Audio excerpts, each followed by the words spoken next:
नमस्कार। हमारे शरीर में बीमारियों का मूल क्या होता है? वात, कफ और पित्त का बिगड़ना। इन तीनों के बिगड़ने से ही, इन तीनों के संतुलन से ही, इन तीनों के बैलेंस से ही शरीर में बीमारियां आमंत्रित हो जाती हैं। शरीर में बीमारियों का आमंत्रण का सबसे मुख्य कारण इन तीनों दोषों का बिगड़ना है। वात, कफ और पित्त, अगर ये तीनों इम्बैलेंस रहते हैं तो बीमारियां खुद पे खुद शरीर पर हावी हो जाती हैं। सर्दी, खांसी, जुकाम से लेकर कैंसर तक की बीमारियां इन तीनों दोषों के बिगड़ने की वजह से होती हैं। तो अगर आपको स्वस्थ रहना है तो इन तीनों दोषों को बिगड़ने से बचाना होगा, इन तीनों दोषों को इम्बैलेंस होने से बचाना होगा, बैलेंस में रखना होगा, तभी आप स्वस्थ रह सकते हैं। आपको नामात्र के लिए भी कोई बीमारी नहीं होगी अगर आप अपने तीनों दोषों को बैलेंस में रखते हैं, वात, पित्त और कफ। हमारे पुराने महर्षि हुए हैं जैसे ऋषि चरक, सुश्रुत जिनकी देन सर्जरी है। हम ये कहते हैं कि सर्जरी वेस्टर्न कंट्रीज़ की देन है, जबकि ऐसा नहीं है। सुश्रुत ही थे जिन्होंने सबसे पहली सर्जरी की थी भारत के अंदर। और ऋषि चरक और वाग्भट, ऋषि चरक जिन्होंने चरक संहिता लिखी थी और ऋषि वाग्भट जिनकी 2 बुक्स हैं, और इन 2 बुकों में उन्होंने 60,000 से ज़्यादा कारण गिनाए हैं जो हमारे स्वास्थ्य बिगड़ने का कारण होते हैं। 60,000 कारण गिनाए हैं। अगर हम उन 60,000 कारणों में से केवल 4 कारणों को भी, 4 रूल्स को भी फॉलो करेंगे तो हम ज़िंदगी भर स्वस्थ रह सकते हैं।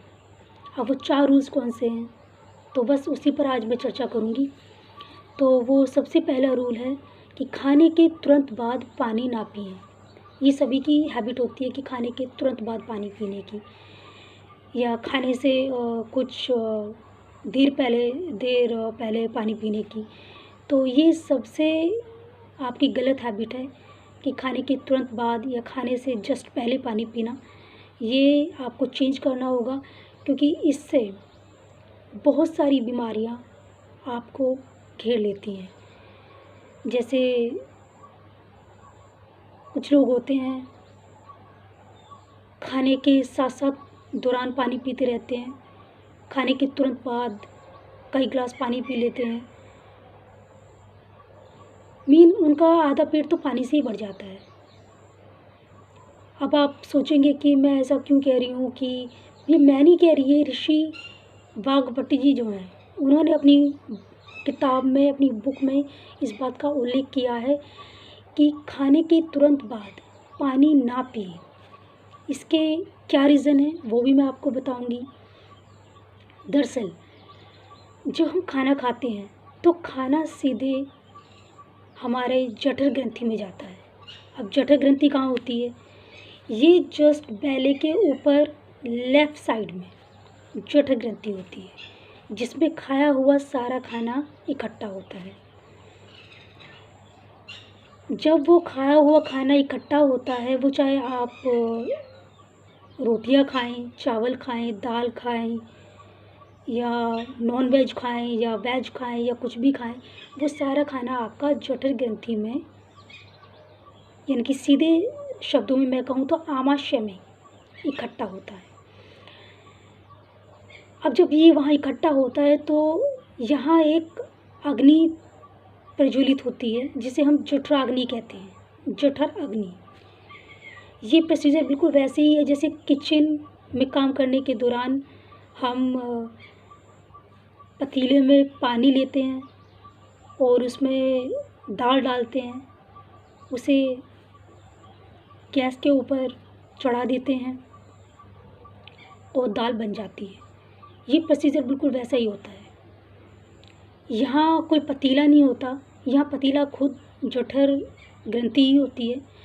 तो जठर ग्रंथि में जैसे भोजन आता है तो जठराग्नि प्रज्वलित होती है, उससे खाना डाइजेस्ट होता है और खाना डाइजेस्ट होने का जो टाइम है वो पूरा 1 घंटा होता है।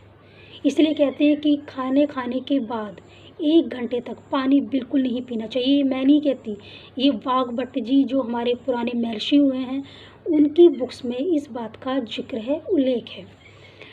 तो ये बात आपको हमेशा ध्यान रखनी है कि खाने के 1 घंटे तक आपको पानी नहीं पीना है। हाँ, कुछ लोग ये कहते हैं कि क्या हम खाने के पहले पानी पी सकते हैं? तो आप बेशक खाने से पहले पानी पी सकते हैं, लेकिन 40 मिनट पहले। 40 मिनट से 1 मिनट ना फालतू, ना 1 मिनट इधर। आपको 40 मिनट पहले पानी पीना है, तब तो ओके है। लेकिन अगर आप 10-20 मिनट पहले पीते हो तो नॉट ओके। तो अब इसका रीज़न क्या है, क्यों 1 घंटे बाद पानी पिया जाता है? कि जैसे वो अग्नि प्रज्वलित होती है, खाना उसमें पचना प्रारंभ होता है, और अगर हम घट पानी पी लेंगे तो अग्नि बुझेगी या रहेगी? अग्नि बुझ जाएगी, क्योंकि अग्नि और पानी एक दूसरे के दुश्मन हैं।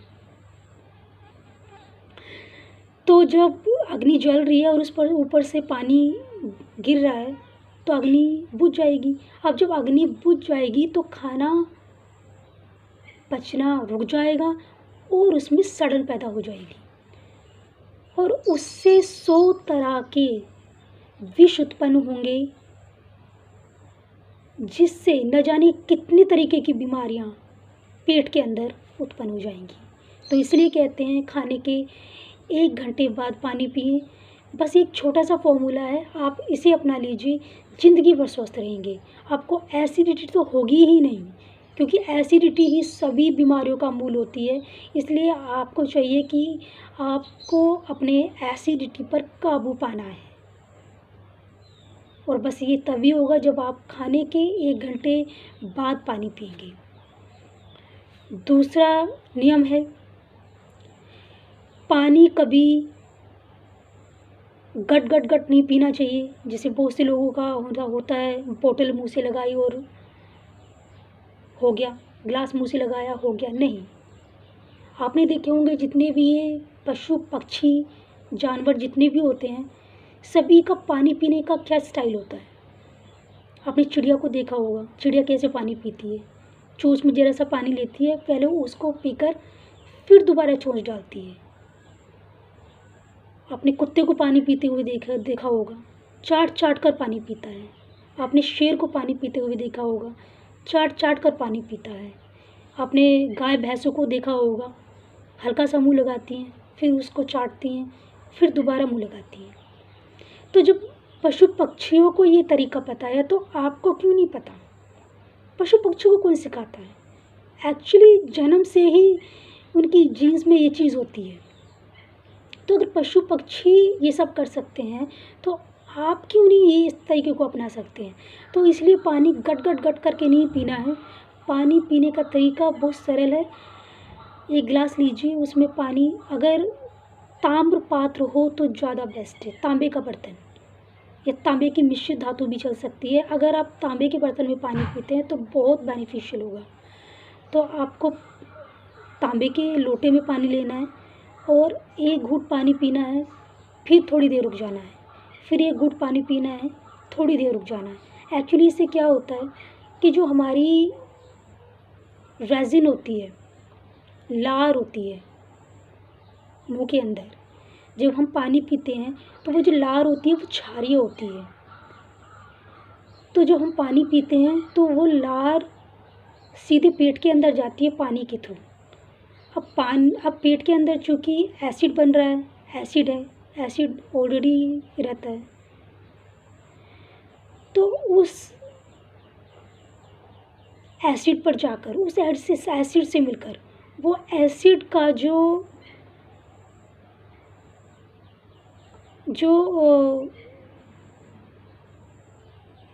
एसिड से जो प्रॉब्लम्स होती हैं और वो उसको कंट्रोल में कर देती है। जो क्षार होती है मुंह के अंदर, रेजिन, लार, वो उसके अंदर क्षार होती है, तो वो जो छाछ जब जाती है पानी के साथ तो वो अम्ल को बनने से रोकती है। तो ऐसे में आपको लोटे से एक घूंट पानी पीना है, रुक जाना है, फिर पानी पीना है, रुक जाना है, ऐसे आपको पानी पीना है। ये नियम पानी पीने का आपको बना लेना चाहिए। तीसरा रूल है, कभी भी ठंडा पानी ना पिएं। जैसे फ्रिज से लेकर पानी पी लिया, बर्फ़ मिश्रित पानी पी लिया, कोल्ड ड्रिंक पी ली, ठंडा जूस पी लिया, तो ये आपको नहीं करना है। कोई भी आपको ठंडी चीज़ बिल्कुल नहीं खानी है और पानी तो ठंडा आपको बिल्कुल पीना ही नहीं है। हाँ, अगर आपको ठंडा पानी ही पीना है तो आप मिट्टी के घड़े का पानी पी सकते हो, ये बहुत यूज़फुल है बॉडी के लिए। लेकिन कभी भी फ्रिज से निकला हुआ या बर्फ़ मिश्रित पानी बिल्कुल ना पिए, ये आपकी बॉडी के लिए बिल्कुल भी यूज़फुल नहीं है, सिर्फ हार्मफुल है। अब ऐसा क्यों है? क्योंकि बॉडी का टेम्परेचर होता है हाई, यानी कि बॉडी होती है गर्म, पानी होता है ठंडा। हम पानी पीते हैं, वो बॉडी को ठंडा कर देती है। जब बॉडी ठंडी हो जाती है तो वो हार्ट को ठंडा कर देती है। जब हार्ट ठंडा होता है तो ब्रेन ठंडा हो जाता है। अब जब ब्रेन ठंडा हो जाएगा तो इंसान तो ठंडा होना ही होना है, और जब इंसान ठंडा हो गया तो वो मर जाएगा, मृत्यु हो जाएगी। तो इसीलिए ठंडा पानी बिल्कुल ना पिए। एक ये नियम हो गया। एक नियम हो गया, ये एक चौथा नियम और है। बस 4 नियम है, इनको आप अपना लीजिए, ज़िंदगी भर स्वस्थ रहेंगे। चौथा नियम, आपको सुबह उठते ही चाय कॉफ़ी से दूर रहना है। सबसे पहले जब आप उठते हैं, ब्रह्म मुहूर्त में आप उठते हैं, आपको सबसे पहले आदत बना लेनी चाहिए ब्रह्म मुहूर्त में उठने की। ब्रह्म मुहूर्त का क्या योगदान है हमारी ज़िंदगी में, ये मैं वीडियो बनाऊंगी, लेकिन फ़िलहाल के लिए मैं अभी पानी पर चर्चा कर रही हूँ तो यही चर्चा करूँगी। उस चर्चा को मैं किसी और वीडियो में लेकर आऊँगी, तब तक के लिए आप ये सुनिए। तो चौथा नियम है कि जब आप ब्रह्म मुहूर्त में उठते हैं तो सबसे पहले तांबे के लोटे में पानी लीजिए और उसे पीजिए। लगभग 2 लोटा पानी आप सुबह सुबह खाली पेट आपको पीना है। इससे क्या होगा कि जो मुंह के अंदर टॉक्सिक बनते हैं रात भर, वो सारे साफ हो जाएंगे, क्लियर हो जाएंगे।